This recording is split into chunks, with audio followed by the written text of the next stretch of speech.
हमारे YouTube channel क्रॉनिक्स canvas में आपका स्वागत है।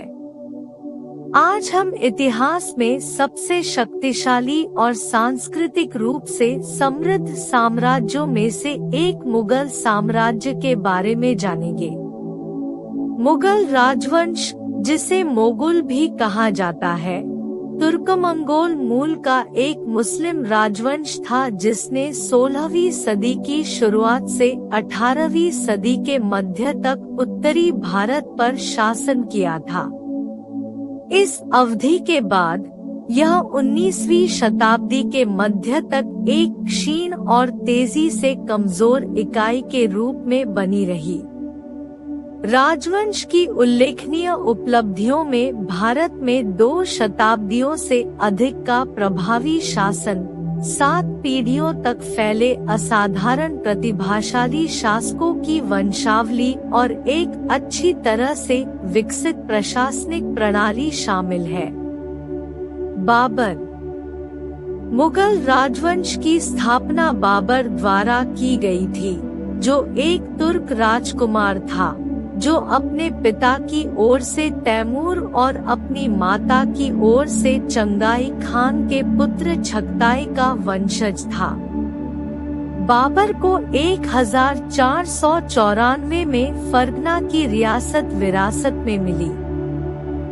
1504 में काबुल और गजनी पर कब्जा करने के बाद उसने अपना ध्यान भारत की ओर लगाया।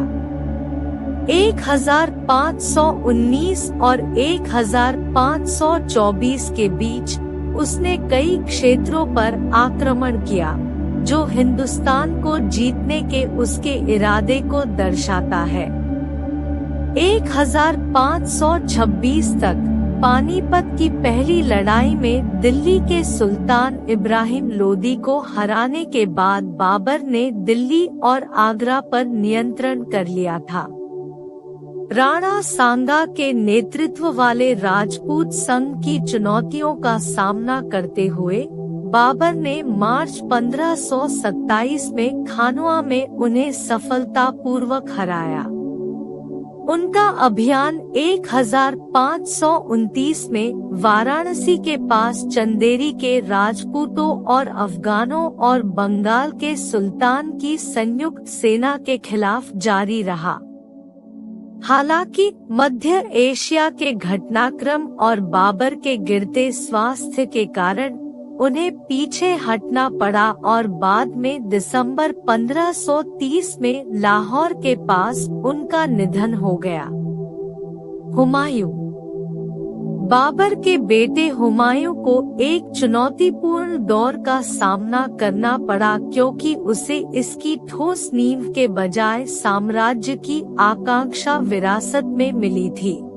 पानीपत 1526, खानुआ 1527 और घाघरा 1529 में मुगलों की जीत के बावजूद मुगल वर्चस्व के प्रति प्रतिरोधी बने रहे। गुजरात के बहादुर शाह ने अफगान और मुगल निर्वासितों के समर्थन से राजस्थान में मुगलों से मुकाबला किया।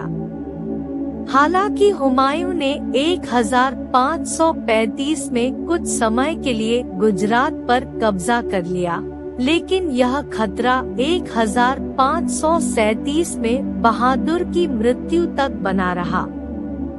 इसके साथ ही एक अफगान अवसरवादी सूर के शेरशाह ने बिहार और बंगाल में सत्ता हासिल कर ली। उसने 1539 में चौसा में और 1540 में कन्नौज में हुमायूं को हराया, जिससे हुमायूं को भारत से निर्वासन पर मजबूर होना पड़ा। 1544 में ईरान पहुंचकर हुमायूं को शाह तहमास से महत्वपूर्ण सैन्य सहायता प्राप्त हुई।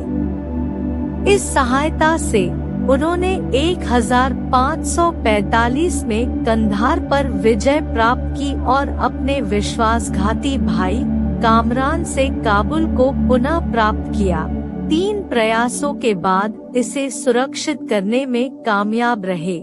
अंतिम जीत 1550 में हुई।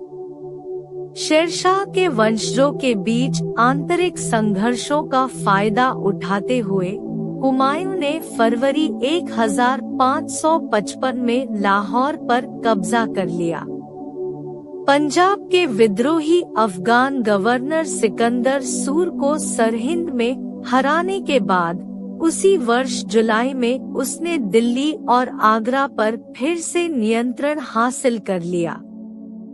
दुखद बात यह है कि हुमायूं को अपनी लाइब्रेरी की सीढ़ी से गिरने के बाद घातक चोटें आईं। दिल्ली में उनका मकबरा उनकी मृत्यु के कई वर्षों बाद बनाया गया मुगल वास्तुकला की उत्कृष्ट कृति के रूप में खड़ा है और 1993 में इसे यूनेस्को की विश्व धरोहर स्थल के रूप में मान्यता दी गई थी। अकबर। हुमायूं की मृत्यु के बाद उसका बेटा अकबर 1556 में शासक बैराम खान की सहायता से गद्दी पर बैठा। उनके नेतृत्व में मुगलों ने हिंदू मंत्री हेमू से दिल्ली को पुनः प्राप्त किया, जिन्होंने कुछ समय के लिए सत्ता पर कब्जा कर लिया था। अकबर एक खंडित साम्राज्य विरासत में मिलने के बावजूद एक अत्यधिक कुशल शासक साबित हुआ। रणनीतिक विस्तार और कूटनीति के माध्यम से उन्होंने विशाल क्षेत्रों को एकजुट किया, मुगल साम्राज्य को अफगानिस्तान से बंगाल की खाड़ी तक और दक्षिण में गुजरात और उत्तरी दक्कन क्षेत्र तक फैलाया। अकबर के शासन को समावेशिता द्वारा चिह्नित किया गया था, विशेष रूप से उसके प्रशासन में हिंदुओं, विशेष रूप से राजपूतों का एकीकरण। उन्होंने गैर मुसलमानों के खिलाफ भेदभाव को कम किया, तीर्थयात्रा करों को समाप्त किया और अपने प्रशासन के सभी स्तरों पर हिंदुओं और मुसलमानों के बीच सहयोग को प्रोत्साहित किया। राजपूताना में स्वतंत्र रूप से स्वतंत्र हिंदू राजपूतों के प्रति अकबर की नीति में सुलह और विजय का मिश्रण शामिल था। उन्होंने विवाह के माध्यम से गठबंधन बनाया, जिससे राजपूत प्रमुखों को मुगल आधिपत्य को स्वीकार करते हुए अपने क्षेत्रों को बनाए रखने की अनुमति मिली। हालांकि जिन लोगों ने विरोध किया, उनका बलपूर्वक सामना किया गया, जैसे कि 1568 में चित्तौड़ की घेराबंदी, जहां निवासियों का नरसंहार किया गया था। एक मुस्लिम शासक के रूप में अपनी मुख्य रूप से गैर मुस्लिम प्रजा के साथ अपनी स्थिति को संतुलित करने के लिए अकबर ने जजिया को समाप्त कर दिया और इस्लाम में जबरन धर्मांतरण को हतोत्साहित किया। उन्होंने सलाहकारों और निर्णय निर्माताओं के रूप में हिंदुओं को सक्रिय रूप से शामिल किया। अपनी गैर सांप्रदायिक नीतियों को और अधिक वैध बनाने के लिए उन्होंने 1579 में एक सार्वजनिक आदेश जारी किया, जिसमें धार्मिक मामलों में पारंपरिक मुस्लिम विद्वानों से ऊपर अपने अधिकार का दावा किया गया। अकबर ने धार्मिक अनुदानों के प्रशासन में भी सुधार किया, जिससे वे हिंदू, जैन, ईसाई और पारसियों सहित विभिन्न धर्मों के विद्वानों के लिए सुलभ हो गए। उन्होंने दीने इलाही यानी ईश्वरीय आस्था का निर्माण किया, जिसका उद्देश्य राज्य की सेवा में विभिन्न धार्मिक समूहों के बीच एक एकजुट राजनीतिक समुदाय को बढ़ावा देना था। अपने सामाजिक सुधारों के अलावा अकबर ने सैन्य और नागरिक प्रशासन दोनों को सुव्यवस्थित किया। उन्होंने एक मानकीकृत सैन्य रैंक प्रणाली की स्थापना की और रैंक धारकों पर उनकी आय के साथ संरेखित कर्तव्यों को सुनिश्चित करने के लिए जांच लागू की। उन्होंने राजस्व मूल्यांकन और संग्रह के तरीकों में भी सुधार किया, किसानों को अत्यधिक कराधान से और राज्य को वित्तीय घाटे से बचाया। अपने बाद के वर्षों के दौरान अकबर ने कश्मीर, सिंध और कंधार जैसे क्षेत्रों को अपने अधीन करते हुए आगे विजय अभियान चलाया। 1601 तक मुगल सेनाएं दक्कन में फैल गई और उन्होंने खानदेश, बरार और अहमदनगर के कुछ हिस्सों को साम्राज्य में शामिल कर लिया। हालांकि उनके शासनकाल में चुनौतियों का सामना करना पड़ा, जिसमें उनके बेटे राजकुमार सलीम का विद्रोही व्यवहार भी शामिल था, जिसे बाद में सम्राट जहांगीर के नाम से जाना गया। जहांगीर अकबर के पुत्र जहांगीर ने अपने पिता की प्रशासनिक व्यवस्था और हिंदू धर्म के प्रति सहिष्णु रवैये को बरकरार रखते हुए 1605 से 1627 तक शासन किया। उनकी उल्लेखनीय उपलब्धियों में से एक मेवाड़, एक राजपूत रियासत जिसने अकबर के शासन का विरोध किया था, के साथ संघर्ष को हल करना था। हालांकि मेवाड़ के शासक ने जहांगीर को अधिपति के रूप में स्वीकार कर लिया, फिर भी रियासत ने दूसरों की तुलना में अधिक स्वतंत्रता बरकरार रखी। 1611 में जहांगीर ने मेहर अलनेसा से शादी की, जिसे बाद में नूरजहां के नाम से जाना गया। उनके तीसरे बेटे प्रिंस खुर्रम, बाद में सम्राट शाहजहां, ने अगले वर्ष नूरजहां की भतीजी अर्जुमंद बानो बेगम, आमतौर पर मुमताज महल के नाम से जानी जाती है, से शादी की। जब जहांगीर ने 1613 में दक्षिण में अभियान शुरू किया, तो नूरजहां ने अपने पिता इतिमाद अल-दावला, मिर्जा गियास बेग, अपने भाई आसफ खान, अर्जुमंद के पिता, और अपनी भतीजी के पति प्रिंस खुर्रम के साथ काफी प्रभाव प्राप्त किया।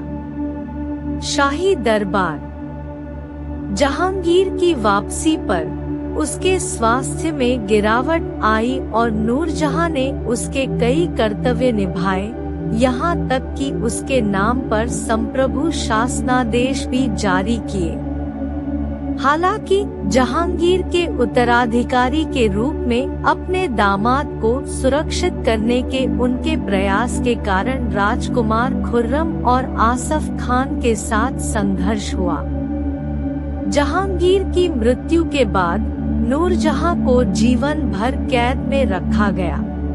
शाहजहां 1628 से 1658 तक अपने शासन के दौरान राजकुमार खुर्रम शाहजहां के रूप में सिंहासन पर बैठे। उनके शासनकाल को दक्कन राज्यों में महत्वपूर्ण उपलब्धियों द्वारा चिन्हित किया गया था, जिसमें 1636 तक अहमदनगर पर कब्जा और सहायक नदियों के रूप में गोलकुंडा और बीजापुर को अपने अधीन करना शामिल था। मुगल प्रभाव उत्तर पश्चिम में भी विस्तारित हुआ जब कंधार के फारसी गवर्नर अली मर्दन खान ने 1638 में किले को मुगलों को सौंप दिया। मुगल सेनाओं ने 1646 में बदख्शां और बल्ख पर कब्जा कर लिया। हालांकि बाद में 1647 में बल्ख को छोड़ दिया गया और बाद में इसे पुनः प्राप्त करने के प्रयास किए गए। 1649, 1652 और 1653 में यह असफल रहा। 1649 में फारसियों ने कंधार पर पुनः कब्जा कर लिया।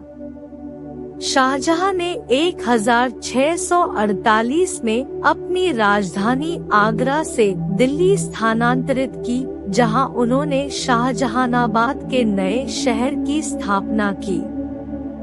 उनके वास्तुशिल्प जुनून के कारण आगरा में मोती मस्जिद और जामी मस्जिद, महान मस्जिद जैसी उल्लेखनीय संरचनाओं का निर्माण हुआ। उनकी पत्नी अर्जुमंद मुमताज महल की याद में बनवाया गया प्रतिष्ठित ताज महल उनके शासनकाल की उत्कृष्ट कृति के रूप में खड़ा है। दिल्ली में उन्होंने भव्य किलेमहल परिसर का निर्माण किया, जिसे लाल किला और एक अन्य प्रभावशाली जामी मस्जिद के नाम से जाना जाता है, जो भारत में बेहतरीन मस्जिद वास्तुकला का प्रदर्शन करता है। शाहजहां का युग साहित्य, चित्रकला और सुलेख का एक समृद्ध काल था। उनका दरबार अपनी समृद्धि के लिए प्रसिद्ध था और उनके पास गहनों का एक उल्लेखनीय संग्रह था, जो संभवतः दुनिया में सबसे शानदार था। हालांकि बल्ख और बदख्शां में उनके सैन्य अभियानों के साथ साथ कंधार पर नियंत्रण हासिल करने के प्रयासों ने साम्राज्य को वित्तीय संकट के कगार पर धकेल दिया। औरंगजेब सितंबर 1657 में शाहजहां की बीमारी के कारण उसके बेटों दारा, शुजा, औरंगजेब और मुराद के बीच सत्ता संघर्ष शुरू हो गया। उत्तराधिकार के लंबे युद्ध के बाद औरंगजेब विजयी हुआ, जिसमें एक भाई की मृत्यु हो गई और अन्य को मार डाला गया। औरंगजेब के शासनकाल 1658 से 1707 के दौरान साम्राज्य का काफी विस्तार हुआ, खासकर बीजापुर 1686 और गोलकुंडा 1687 के दक्कन राज्यों पर कब्जा करने के बाद। हालांकि उनके शासनकाल को राजनीतिक और धार्मिक असहिष्णुता से चिन्हित किया गया था, जिसने साम्राज्य के पतन के बीज बोए थे। प्रारंभ में औरंगजेब ने दुश्मनों को हराने, उनसे मेलमिलाप करने और उन्हें शाही सेवा में नियुक्त करने की परंपरा का पालन किया। उदाहरण के लिए मराठा प्रमुख शिवाजी को 1666 में अपनी हार के बाद दास्ता में डाल दिया गया था। फिर भी शिवाजी मुगल दरबार से भाग निकले, अपनी शक्ति फिर से जमा की और हिंदुओं और मुसलमानों से समान रूप से समर्थन प्राप्त किया। अन्य विद्रोहों के साथ साथ इस चुनौती ने औरंगजेब की नीतियों को कठोर बना दिया। उन्होंने हिंदुओं को सार्वजनिक पद से बाहर कर दिया, उनके मंदिरों और स्कूलों को नष्ट कर दिया, सिखों पर अत्याचार किया, जिससे राजपूतों, सिखों और मराठों ने विद्रोह कर दिया। इसके अतिरिक्त भारी करों और आर्थिक गिरावट ने मुगल शासन को और कमजोर कर दिया। 1707 में औरंगजेब की मृत्यु ने साम्राज्य को अस्तव्यस्त कर दिया। मराठा प्रतिरोध और आंतरिक शासन अपने ही बोझ से ढह गया। मुगल साम्राज्य के पतन। मुगल साम्राज्य के पतन को उसके शासकों के सामने आने वाली चुनौतियों की एक श्रृंखला द्वारा चिन्हित किया गया था। औरंगजेब के बाद बहादुर शाह प्रथम सहित उसके उत्तराधिकारियों को अस्थिरता और वित्तीय कठिनाइयों का सामना करना पड़ा। औरंगजेब के शासनकाल के समान खराब वित्तीय प्रबंधन के साथ विद्रोह और बाहरी खतरे कायम रहे। फर्रुखसियार जो उत्तराधिकार के युद्ध के बाद सिंहासन पर बैठे, कि जोधपुर के शासक के साथ उनके ही वजीर और मुख्य सैन्य कमांडर ने हत्या कर दी, जिससे अस्थिरता और बढ़ गई। साम्राज्य की केंद्रीय सत्ता कमजोर हो गई, जो राज्यपालों के समर्थन पर बहुत अधिक निर्भर हो गई। मोहम्मद शाह के शासनकाल के दौरान राजवंशीय युद्ध, गुटिया प्रतिद्वंद्विता और 1739 में ईरानी विजेता नादिर शाह द्वारा उत्तरी भारत पर विघटनकारी आक्रमण के कारण साम्राज्य का विघटन शुरू हो गया।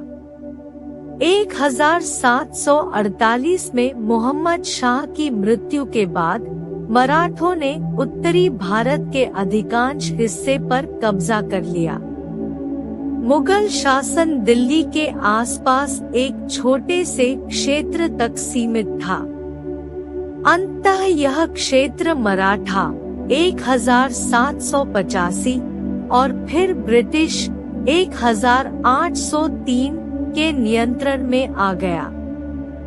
अंतिम मुगल शासक बहादुर शाह द्वितीय को 1857 से 58 के भारतीय विद्रोह में शामिल होने के बाद अंग्रेजों द्वारा यांगून, म्यांमार में निर्वासित कर दिया गया था।